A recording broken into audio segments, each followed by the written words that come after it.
Sarah Duran is live at the scene with what we know. Sarah.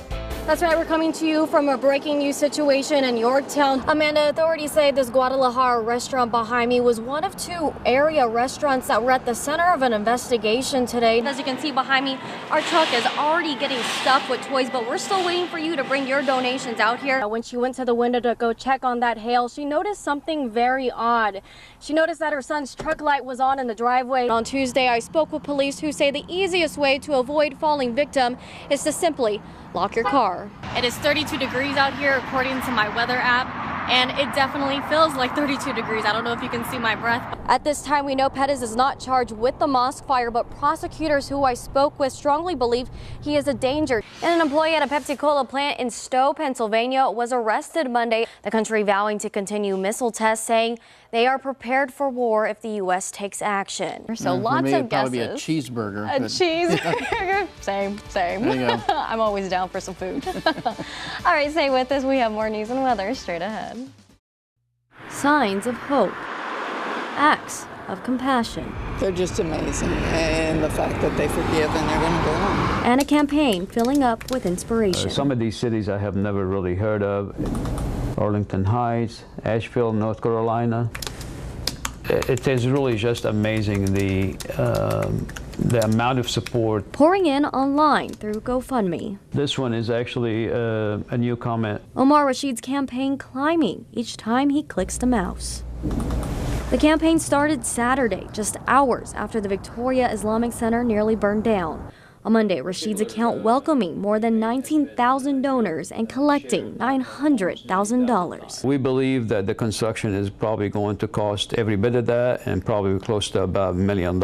All to rebuild a new home for the 150-member congregation. It's very important for us to have a presence. It's very important for us to have an identity. And, a place of worship that kind of gives you a sense of belonging. And it's that feeling of belonging. We stand with you from friends in Massachusetts. Received from all over. I'm sorry, I hope this helps. I support you. That will piece this mosque back together. It restores our hope, and it also restores our sense of belonging. 21-year-old Roy Alvarez is in stable condition after his car went airborne near the 5500 block of Lone Tree Road Sunday afternoon. Hit this and lost the front axle.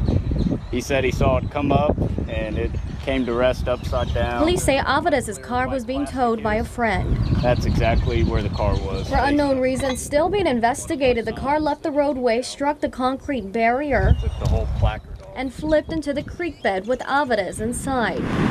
Alvarez was life-flighted to a San Antonio hospital where he remains stable. On Monday, we spoke with his fiancée, Savannah, who told us he had surgery on his spinal cord and now is in a quick recovery. He's a fighter. Thank you for your prayers. We worked another one, very similar situation, roughly a year ago. 3 people, 2 of them children, were treated for injuries after traveling over the concrete barrier in February 2016. One of the children also life-flighted for treatment. Police believing speed is a factor in these cases, but say that's often hard to prove. This isn't the first time we've had these guardrails struck, and usually there's a distraction in the vehicle as to why that's causing that. And Amanda, Officer Allen said anytime they investigate crashes like these, they treat it as a crime scene, so a criminal charge is possible for the driver who towed Alvarez's car. Amanda? Those people don't stop either. Tanya Asbury knows the speeders who zoom past her house by heart. And I know people are probably thinking, that woman again? It's a labor of love. Come on, boys. Done for the loves of her life. All right, there's the bus. But it's the cars that rush by her children's school bus whom she has those special feelings for. It makes you angry. I mean, what can you do to stop it? It started with a video just like this one. Have a good day. She posted on her Facebook page to spread awareness after witnessing 6 years of cars accelerate at high speeds past her 2 sons' Bloomington ISD school bus. Oh, it's heartbreaking. The bus stop is located on the edge of Asbury's driveway on Highway 87, and while she agrees the stop isn't ideal, using the transportation is the only realistic option for her family. I'm supposed to protect them, and I can't do that with a 3,000-pound vehicle.